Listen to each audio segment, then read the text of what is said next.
اللہ الرحمن الرحیم۔ سورہ فاتحہ، چونکہ سورہ فاتحہ سے ہی قرآن کی تلاوت کا آغاز ہوتا ہے، اس لیے یہ جاننا ضروری ہے کہ سورہ فاتحہ کی اہمیت اور فضیلت کیا ہے۔ سب سے پہلے سورہ کسے کہتے ہیں؟ سورہ کے لفظی معنی ہوتے ہیں علیحدہ ہونے کے، اور چونکہ پڑھنے والا ایک سورہ سے دوسری سورہ کے موضوع سے الگ ہو جاتا ہے، علیحدہ ہو جاتا ہے، اس لیے اسے سورہ کہا جاتا ہے۔ سورہ فاتحہ میں 7 آیات ہیں۔ اب آپ یہ سوچ رہے ہوں گے کہ آیت کے کیا معنی ہوتے ہیں؟ تو آیت کے معنی علامت اور نشانی کے ہیں۔ چونکہ آیت میں جملہ ختم ہو جاتا ہے اور یہ آیت 2 جملوں کے درمیان فاصلہ کرتی ہے، اس لیے یہ آیت جملے کے ختم ہونے کی علامت ہوتی ہے، چنانچہ اسے آیت کہتے ہیں۔ اور آیت کے معنی معجزے کے ہیں اور مال کے بھی ہیں۔ چونکہ قرآن بذات خود ایک معجزہ ہے، آپ کو معلوم ہے کہ آج تک قرآن کے برابر کوئی بھی ایک سینٹنس، ایک جملہ، ایک شعر بھی نہیں لکھا جا سکا، تو اس لیے جو قرآن بذات خود ایک ایسا معجزہ ہے جس کی کوئی مثال نہیں ملتی ہے، تو قرآن کی ایک ایک آیت جو ہے اس معجزے کی نشاندہی کرتی ہے۔ اور قرآن کی جو آیت ہے اس کی جمع آیات ہوتی ہے۔ آیت کے معنی ہوتا ہے ایک آیت، اور آیات کے معنی بہت ساری آیتیں۔ قرآن میں آپ نے سنا ہوگا کئی بار کہ 7 منزلیں ہیں۔ اب یہ منزلی سے کیا کہتے ہیں کہ کسے کہتے ہیں؟ تو حدیث میں آتا ہے کہ حضور اکرم صلی اللہ علیہ وسلم کے زمانے میں صحابہ کرام روزانہ ایک منزل پڑھا کرتے تھے۔ اب آپ سوچ رہے ہوں گے کہ یہ منزل کیا چیز ہے اور روزانہ ایک منزل پڑھتے تھے۔ ہم ذرا تصور کریں کہ آج ہمارا کیا حال ہے کہ آج ہم میں سے اکثر و بیشتر لوگ ایک رکوع بھی پڑھنے کے لیے ان کے پاس وقت نہیں ہے۔ خدا انہیں توفیق دے، ہم سب کو توفیق دے، مگر ہمارے صحابہ کرام ایک منزل پڑھ لیا کرتے تھے۔ تو منزل جو کے بارے میں جب پوچھا گیا کہ منزل کیا ہے، تو ارشاد یہ ہوا کہ پہلی 3 سورتوں کی ایک منزل ہوتی ہے، پھر بعد والی 5 سورتوں کی دوسری منزل، پھر اس کے بعد 7 سورتوں کی تیسری منزل، پھر اس کے بعد 9 سورتوں کی چوتھی منزل، اور اس کے بعد 11 سورتوں کی 5ویں منزل، اور پھر 13 سورتوں کی 6ٹھی منزل، اور اس کے بعد جتنی صورتیں ہیں وہ سب 7ویں منزل میں شامل ہیں۔ قرآن میں آپ کو معلوم ہے 30 پارہ ہیں، یعنی کہ اس کے 30 حصے ہیں، جسے ہم 30 پارہ کہتے ہیں۔ اب سورہ فاتحہ کا جو نام ہے وہ فاتحہ کیوں رکھا گیا ہے؟ دیکھیے، فتح یفتح عربی کا لفظ ہے جس کے معنی کھولنے کو ہوتے ہیں۔ کیونکہ سورہ فاتحہ کا مطلب ہوگا کھولنے والی چیز، جو کسی چیز کو کھولے۔ کیونکہ اس سورہ سے ہی قرآن شریف کی تلاوت کا آغاز ہوتا ہے، اس لیے اسے سورہ فاتحہ اس کا نام دیا گیا ہے۔ اس کا دوسرا نام ام الکتاب بھی ہے۔ ام الکتاب کہتے ہیں اس کتاب کو جو کتاب کی ماں ہو، کیونکہ سورہ فاتحہ کا جو موضوع ہے، جو اس کا کنٹینٹ ہے، وہ پورے قرآن کے کنٹینٹ، اور پورے قرآن میں جو کنٹینٹ ہے، جو بات بتائی گئی ہے، اس کا نچوڑ ہے سورہ فاتحہ کے اندر، اس لیے اسے ام الکتاب بھی کہا گیا ہے۔ اللہ کے نبی صلی اللہ علیہ وسلم نے فرمایا الحمدللہ ہی ام الکتاب، یعنی سورہ فاتحہ کے بارے میں کہا کہ وہ ام الکتاب ہے۔ اس کے بعد تیسرا نام جو ہے اس کا وہ الحمد بھی ہے، اور چوتھا نام اس کا الصلاۃ ہے۔ اور حدیث قدسی میں آیا ہے کہ میں نے صلاۃ کو اپنے اور اپنے بندوں میں آدھا آدھا بانٹ دیا۔ پہلے آپ کو یہ بتا دوں کہ حدیث قدسی کسے کہتے ہیں۔ حدیث قدسی وہ حدیث ہے جس میں براہ راست اللہ تعالیٰ کی بات جو ہے وہ اللہ تعالیٰ اپنی زبان میں کہتا ہے۔ جیسے کہ اس حدیث میں کہا کہ میں نے صلاۃ کو اپنے اور اپنے بندوں میں آدھا آدھا بانٹ دیا، یعنی کہ اللہ تعالیٰ کہہ رہے ہیں کہ میں نے صلاۃ کو آدھا آدھا اپنے میں اور اپنے بندوں میں بانٹ دیا، یعنی کہ سورہ فاتحہ کو۔ اب کیسے آدھا آدھا بانٹا ہے، یہ ہم اس کی جب تفسیر سنیں گے تو اس کے بعد ہم جانیں گے کہ پوری سورہ کیسے آدھا اللہ میں اور آدھا اللہ کے بندوں میں بٹی ہوئی ہے۔ اس سورہ کا ایک اور نام سورہ شفا بھی ہے۔ سورہ شفا نام اس لیے ہے کیونکہ اس سورہ کو پڑھ کر کے جب کسی کو کوئی بیماری ہوتی ہے تو اس سورہ کو پڑھ کر کے اس پہ دم کرتے ہیں، اور اسی لیے کسی کو حضور اکرم صلی اللہ علیہ وسلم کے زمانے میں ابو سعید رضی اللہ عنہ نے سانپ کے ڈسے ہوئے پر اسے پڑھ کر دم کر دیا تھا، اور وہ شخص اچھا ہو گیا۔ تو آپ صلی اللہ علیہ وسلم نے ان سے پوچھا تھا کہ تمہیں کیسے معلوم ہوا کہ سورہ فاتحہ کے اندر شفا ہے اور اس کے دم کرنے سے انسان صحت مند ہو سکتا ہے؟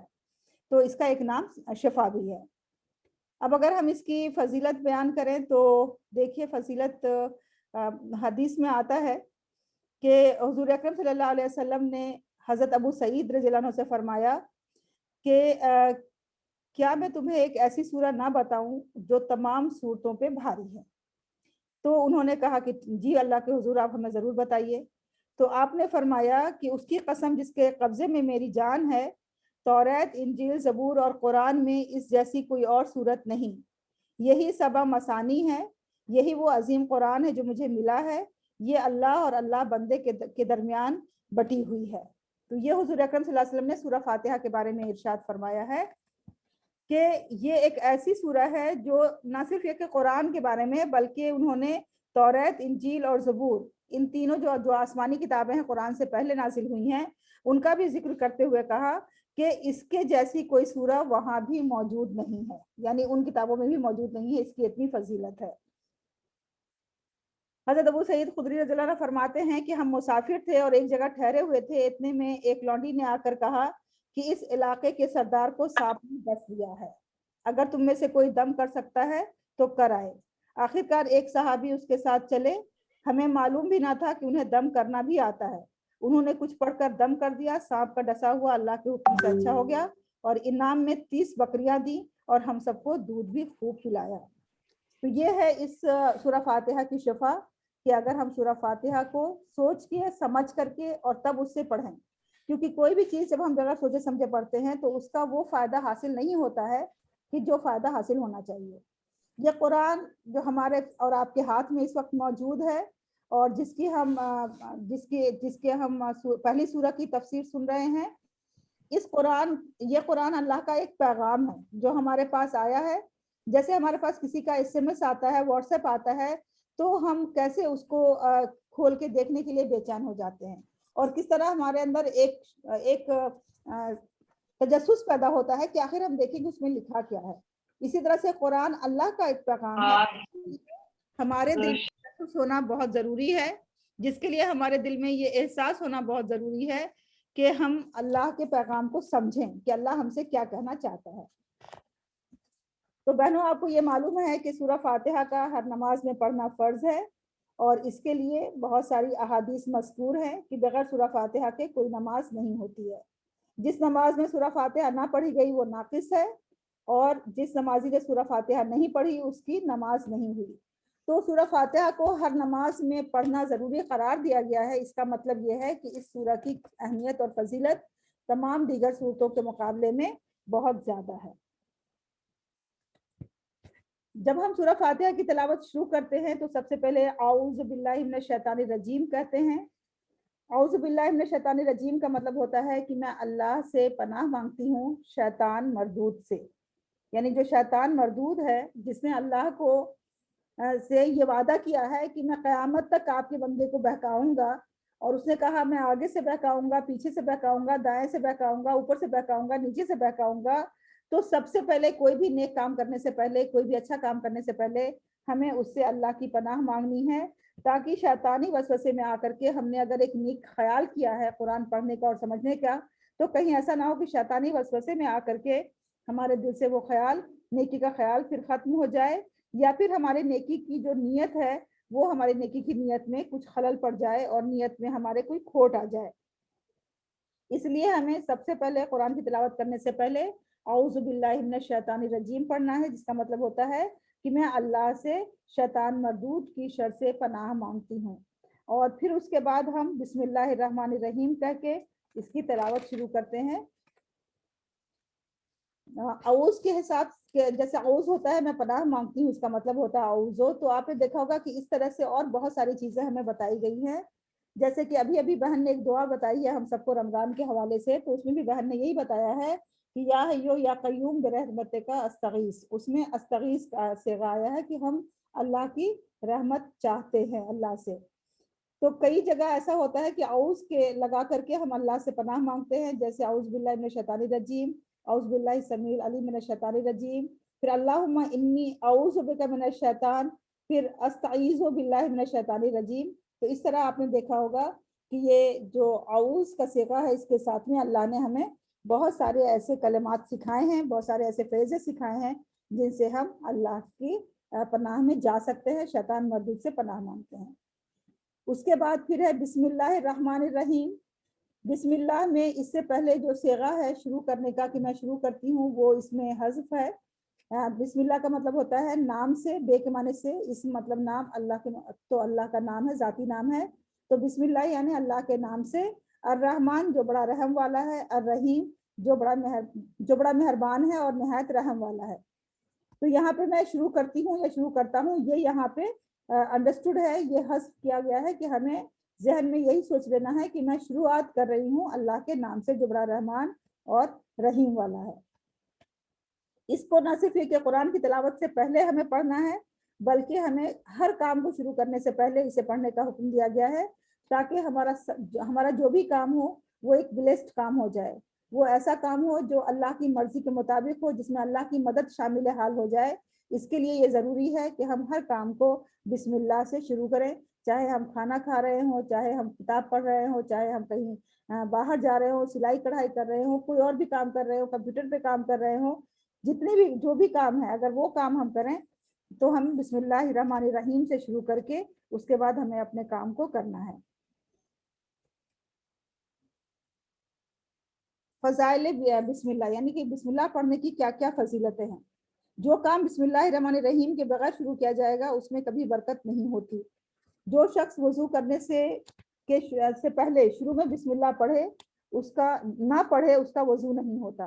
دیکھیے ذرا ہم سب کو غور کرنے کی بات ہے کہ بے دھیانی میں جلدی کام کے بیچ میں جب ہم وضو کرتے ہیں تو کیا ہوتا ہے کہ بسم اللہ کرنا بھول جاتے ہیں. لیکن اگر ہم بسم اللہ کرنا بھول جاتے ہیں تو اس کی فضیلت و اہمیت کے پیش نظر یہ کہا گیا ہے کہ مسند احمد میں یہ شامل ہے کہ جو بسم اللہ نہ پڑھے وضو کرنے سے پہلے اس کا وضو نہیں ہوتا. اسی طرح سے ہم ذبح کرتے وقت بھی بسم اللہ پڑھنا واجب ہوتا ہے. آپ سب کو معلوم ہے کہ اسے ذبیحہ کہتے ہیں، جس پہ کہ اللہ کا نام لے کر کے اسے ذبح کیا گیا ہو.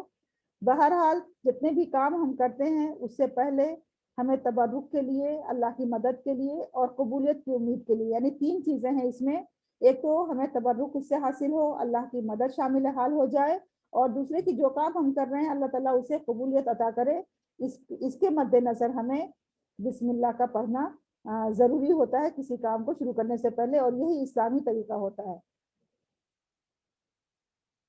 یہ الرحمن اور رحیم دونوں اللہ کے نام ہیں، دونوں رے ہے میم سے بنے ہوئے ہیں. دونوں کا اگر ہم مادہ دیکھیں عربی زبان کے حساب سے تو دونوں کا مادہ بالکل ایک ہے، رے ہے میم ہے، رحم ہے، لیکن دونوں کے صیغے الگ الگ ہیں.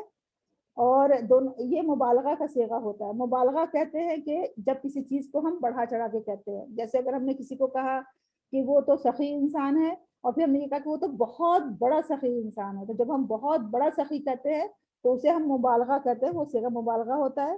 عربی میں اس کے لیے بنانے کے طریقے ہیں. عربی میں الف نون لگا کر کے مبالغے کا صیغہ بنایا جاتا ہے، اور کبھی کبھی فعیل کے وزن پہ ہم مبالغے کا صیغہ بناتے ہیں. جیسے کہ رے ہے میم میں الف نون لگا کر کے رحمان بنایا گیا، اور اسی طرح سے رے ہے میم کو رحیم کے وزن پہ بنا کر کے اس میں صیغہ بنایا گیا.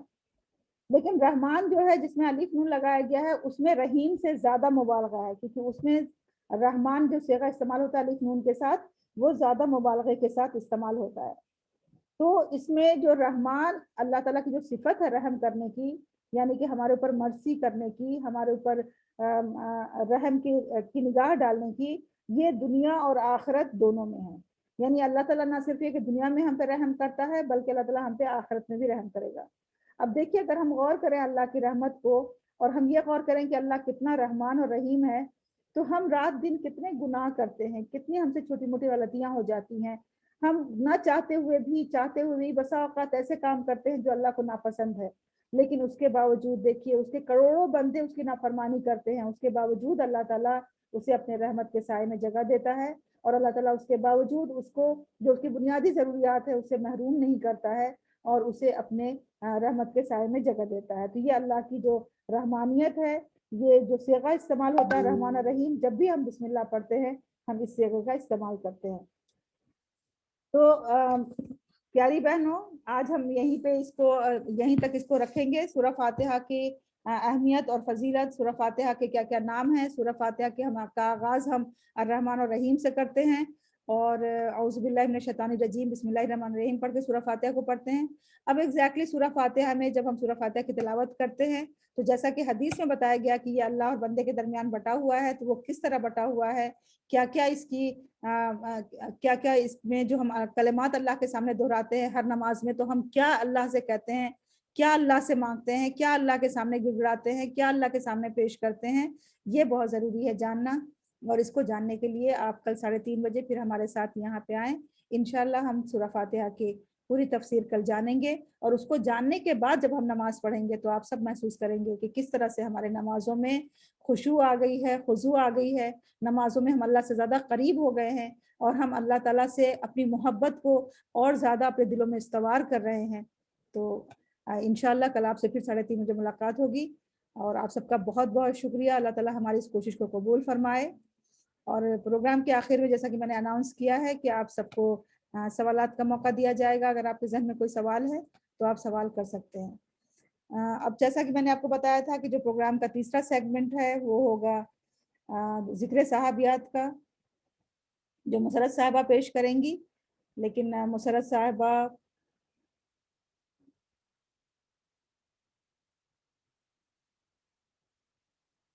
کچھ نیٹ ورک کے ایشو کے بنا پہ وہ یہاں پہ موجود نہیں ہے.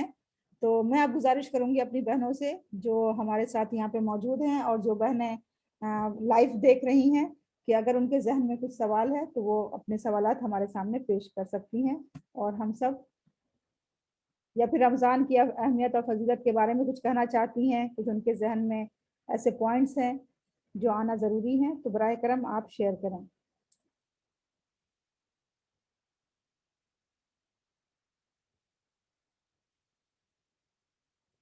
جی فاطمہ صاحبہ.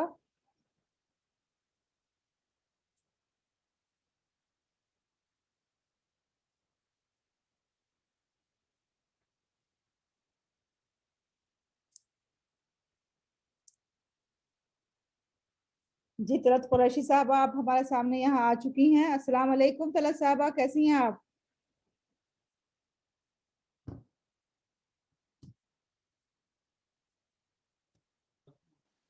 وعلیکم السلام ورحمۃ اللہ وبرکاتہ. آپ کو بہت بہت رمضان کی مبارکباد. آپ لوگوں کو بھی سب کو بہت مبارک ہو. انشاءاللہ کل سے رمضان یہاں ہندوستان میں بھی شروع ہو جائیں گے, اور اس کی آج تیاری. ہمارا پہلا روزہ ہے. جی کیسا لگ رہا ہے؟ الحمدللہ, اللہ کا احسان ہے. جی جی انشاءاللہ یہاں بھی حالانکہ گرمی تھوڑی بڑھ گئی ہے, لیکن اللہ تعالیٰ خصوصی ہمت دیتا ہے بندے کو, کہ بندہ جب اللہ تعالیٰ کے لیے کوئی کام کرتا ہے تو اس کے لیے سارے راستے ہموار ہو جاتے ہیں. بالکل.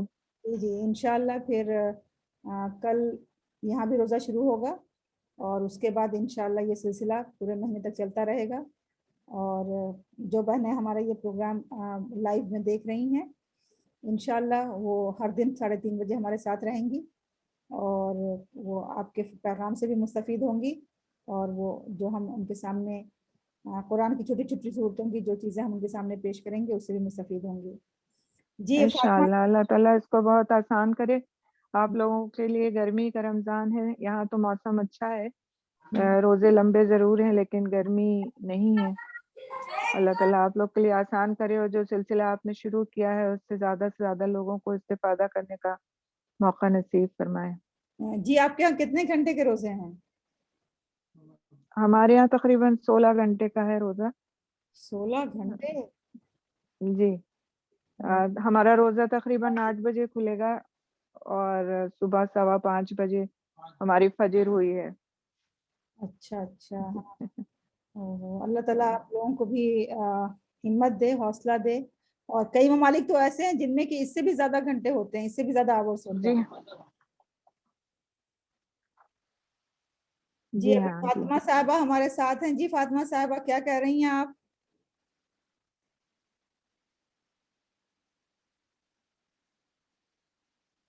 فاطمہ صاحبہ